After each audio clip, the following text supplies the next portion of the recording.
I am Grace Alden. I'm an expatriate Californian living in New England for the last 30 some years. Let's see, what should we go over? I'm a retired police officer. I'm currently an adjunct professor in the massage therapy program at a local community college. And I also work for Dartmouth College as an administrator in their safety and security division. So I'm sure you've experienced a myriad of ways that 2020 has brought change to your life. I think we all have. we all have. What is this experience? How has it made you feel in the past year? I'm an introvert, and it takes a lot before I feel as though I need human contact. Ordinarily, I get absolutely as much human contact and more than I need, just incidentally going through my day. And I have found it to be a little bit challenging that I'm not getting quite as much as I would like to have, which is a new experience in my life. I've always been able to just go get as much as I need. Is there someone in particular that you can't see physically right now that you wish you could see? Oh, very much. Yeah. Well, my entire derby league, and in particular, my best friend, who is also a skater, a roller derby skater with me, and she lives in Vermont. And so Vermont doesn't permit any non-essential travel for a good reason. It's a good policy, but nonetheless, it means that she and I can't even be near each other. Do you feel like that experience of having distance, not being able to be near each other, has it deepened your relationship in unexpected ways, or has it created a strain? I would say that in that particular case, it has been more challenging than we would like. We're accustomed to interacting face to face, and she's in a place where she is unable to video conference like this, so it's pretty much texting, which is woefully inadequate. What would you say is the toughest part of your days right now in your day-to-day life, in light of COVID, coming out of 2020, but still kind of being in a pandemic?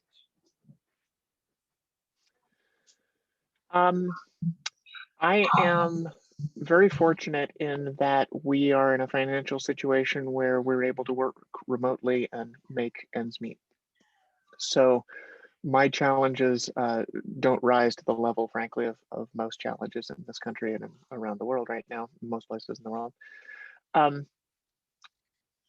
I would say I have an elderly mother, and I have people in my family who have pre-existing conditions which would make COVID-19 a very threatening disease for them.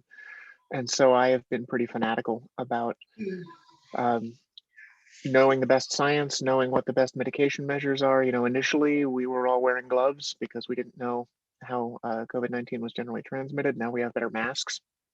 So I've been staying on top of all that pretty fanatically and not passing it around, all in an effort to keep my family alive through this pandemic, because I don't want to be the one who brings it home to them, and I don't want anyone else to be the one who brings it home to them. So I guess probably the most challenging aspect of that, because I learn easily and I absorb information and I know how to do research and so on, all of that is just time spent. But the hardest part is interacting with other people who have not done that research or not as much, and especially people who think that it's okay to take risks that I don't think it's okay to take. And having to set limits with those people. If quarantine ended tomorrow, what would the first thing you'd do be? Visit my friend. Second thing I would probably do is announce to all of my massage clients that my practice is open again. I haven't been able to get body work, and neither have they. In a long year. What through this long year has been something that's given you comfort and hope that you can hold on to? I am really lucky in having family with whom I don't have to argue a lot about the current political situation, and we are largely on the same page. So in the face of the Confederate battle flag being flown in my nation's capital, our nation's capital, I have not had also to engage with people I love in a way that produces conflict, and that has been an enormous blessing. What do you feel is the biggest way that your life has changed? As a result of COVID-19? Well, I play roller derby, and my league is a really important social outlet for me, and roller derby is a really important physical outlet for me.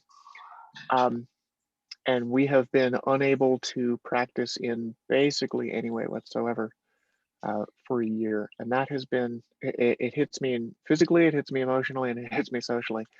So that has represented a huge loss for me, and you almost can't come up with a scenario better than an indoor sport where people jam together hard to spread respiratory infection. So it's going to be among the last things that we get back to as well. So all kinds of people are going to be doing all kinds of things that they love to do, and I'm going to be waiting and chomping at the bit. I can imagine. Have you found that, you know, as there's been seasons of loss, there's obviously roller derby's been shut down, there's been evolution in how we do everything. Have you found that other things have come and filled that void where you've had unexpected happiness in ways because of this pandemic? It's no wind that blows no good at all. You know, my daughter is at home unexpectedly. She was going to college, and we made the decision that she was safer at home.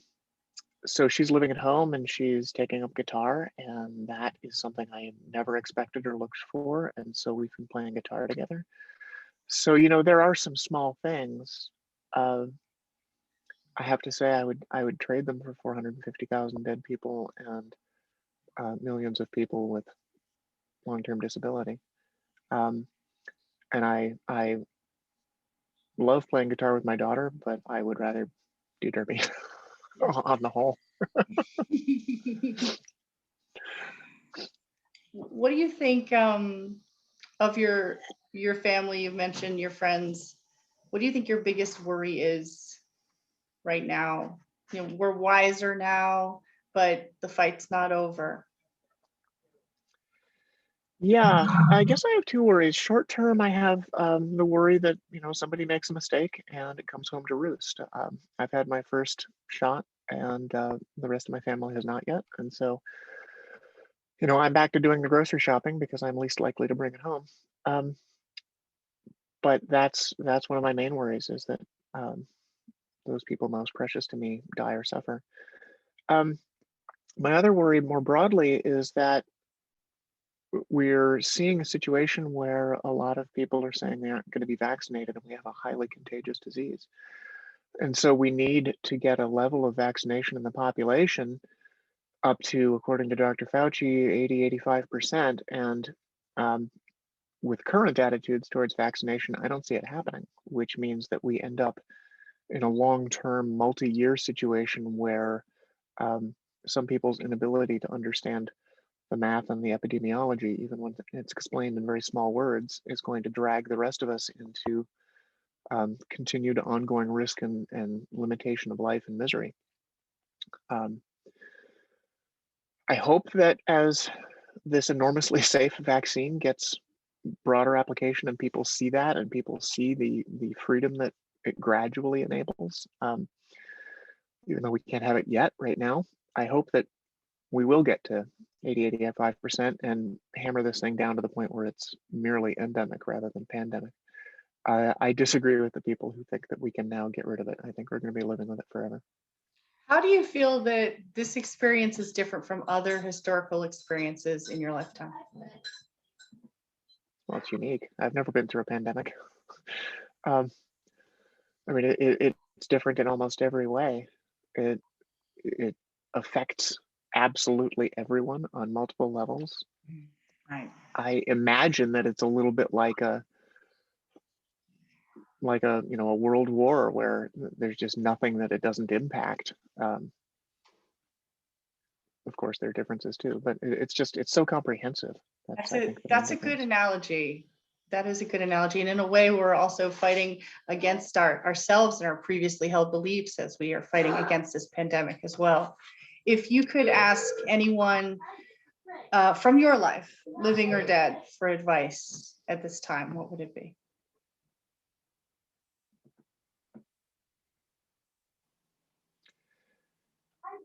I don't know the answer to that question. Oddly, because we have our modern communications, I'm able to communicate on some level with anybody I want to, whom I know. And so I'm able to ask for advice where I need to. And I'm also, I tend to be pretty self-educational and to form my own opinions. So I tend to ask for advice in areas where I'm not expert, and I know I'm not expert. As much as a non-epidemiologist can be, I have striven to become expert in this area. So I'm not asking for advice about the pandemic. I'm pretty sure I know what I need to do about the pandemic by listening to the people who do know more than I do, and selecting that group carefully. So I guess if I'm asking for advice, I'm asking for advice on mundane things, the sort of thing where I know that I need feedback. For instance, if I rate something, I always ask my wife Sparrow to read it and give me her impression and to catch the little typos and so on that I can't catch because it's my writing. So I think advice is sort of the daily humility. It doesn't really, the pandemic doesn't really come into it a whole lot. Unless you consider me listening to Dr. Fauci and Dr. Campbell and the other people who are giving sound advice, unless you consider that asking for advice. But that's a one-way stream of communication. I've never said anything to them. What memory do you have of this time that you think will stay with you the most, good or bad? Or it could be a combination. I don't, it's so comprehensive. I don't know that I can tease out a single memory. It's going to be a great many things. From the small ordinary things, I've taken up running again because I don't have derby. I've somewhat expanded my yoga practice because I can do it alone.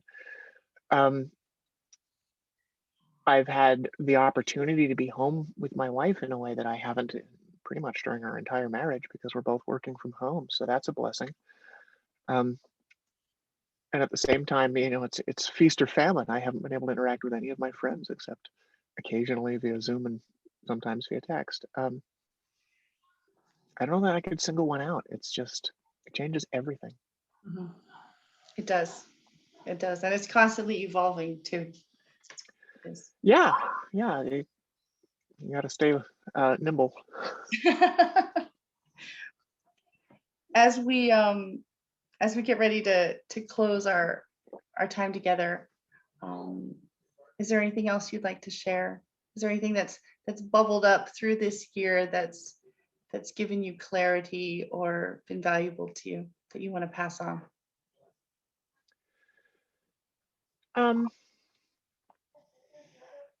I think I'm going to drop back a little bit and say that partly we're just lucky in our circumstances, and partly we worked very hard for that luck. I built my house, and we built our house, and some friends helped out invaluably as well. It wasn't just me. And it's paid off and we live in it, and so we have the ability to isolate in a way that many people don't, and partly that's just good fortune that dropped in our laps, and partly it's hard work on our part. But the ability to do that is also tremendous good fortune, and something I was born into, because I was born into a family that taught me how to do things, that taught me how to work in a wood shop, that taught me how, my grandfather taught me some very basic skills. He taught English at Dartmouth and was not himself a professional handyman in any way. But once he retired, he was able to do all that stuff that he wanted to do, and he was largely self-taught. And he taught me how to teach myself how to do things, and he would show me how, and then he would let me do it. And so, at a very young age, for instance, he taught me to solder because he was breadboarding Zenith television sets and reel tape players together. This would have been the the early 70s. And he had a little bit of an essential tremor that got worse as he got into his 80s and early 90s. And so when that was initially on setting and I was very little, I had a defter hand than he did. And as long as he could see me doing it carefully and safely, he was willing to teach me how to solder. So it was that sort of thing. Not many people will teach I don't know how old I was, 4-year-old, 5-year-old, how to solder. But he did, and he made it fun by showing me how to solder a wire onto a battery and then that onto a little tiny light so that I could touch the ends together and make the light go. So that's very valuable. It has suffused everything I do in my life. I took paths in my life that I never could have taken if I hadn't had the confidence that I could learn how to do that, that I could seek out that knowledge and that expertise, and that I could acquire that expertise through experience. And there's no tradition of law enforcement in my family, but I was a sworn officer for over 21 years, and I did that because I thought it was worth doing. And I did it because I wanted to serve my community. But there was nothing in my life that would have predicted that, probably. So I'm really grateful to the people who enabled me to think that I could do things and I could be and learn to be more than I was.